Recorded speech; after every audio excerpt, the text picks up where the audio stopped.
ইশরাত সময় নষ্ট না করে তাড়াতাড়ি কাছে আয়। ফারহানের কথায় ইশরাত তাজ্জব হয়ে গেল। কাছে আয় মানে কি? ছি ভাইয়া, এসব কি বলো? তুমি না অন্য আরেকজনের বর হতে যাচ্ছিলে?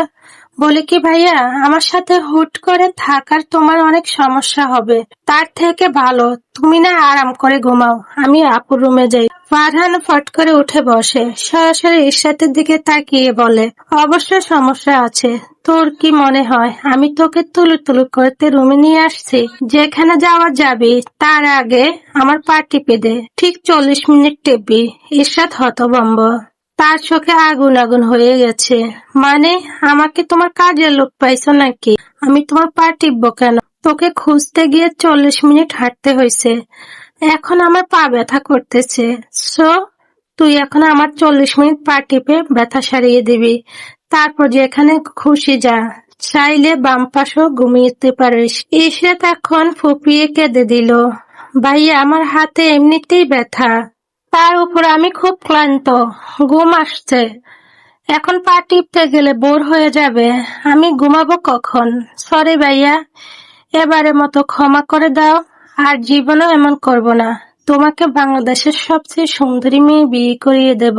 ইশরাত ভাবছে কাঁদতে দেখলে ফারহাতের মন গলবে, কিন্তু বেচারার পাটা কপাল। ক্ষমা তো করেনি, বরং ওয়ার্নিং দিল। ইশরাত, এমন ফ্যাস করলে লাভ নেই। দ্রুত কাজ শুরু করো। দেরি করলে শাস্তি বাড়বে কিন্তু। এখন সিদ্ধান্ত তোমার। সুন্দরী না হয় আমিই খুঁজে নেব। ফারহান আবার পা মেলে সোজা হয়ে শুয়ে পড়ল।